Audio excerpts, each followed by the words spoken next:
Bonjour et bienvenue à notre revue des marchés financiers. Comme prévu la semaine dernière, les opérateurs étaient d'humeur à prendre des risques. À l'exception de la réunion de l'OPEP+, tout s'est déroulé sans encombre. Les investisseurs se sont à nouveau concentrés sur l'ampleur de la relance budgétaire.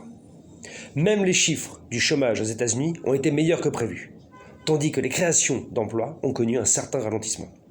Étrange, mais pas assez pour changer la tendance. Et finalement, l'OPEP+, a simplement décidé d'augmenter progressivement la production de pétrole le trimestre prochain.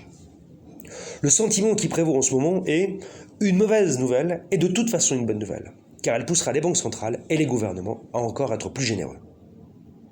Cette semaine, les grands événements viendront d'Europe. La Banque centrale européenne dévoilera notamment, jeudi, sa décision sur la taille du programme monétaire.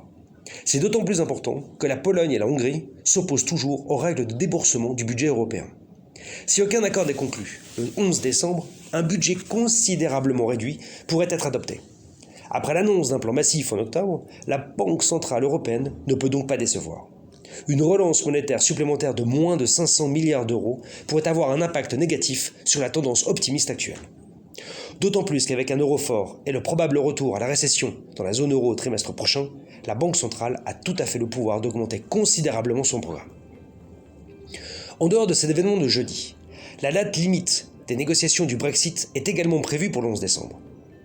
La semaine sera également marquée par la propagation potentielle aux États-Unis du vaccin de Pfizer, après l'autorisation accordée la semaine dernière en Grande-Bretagne.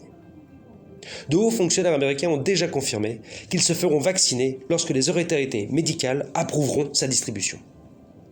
Les dirigeants européens n'ont pas d'autre choix que de répondre aux attentes du marché pour éviter une chute des actions européennes et de l'euro. Si nous pouvons nous attendre à ce que Christine Lagarde tienne ses promesses, nous pouvons être moins optimistes en ce qui concerne le Brexit et le budget européen. Restez à l'écoute pour notre prochain tour d'horizon et d'ici là, bonne semaine.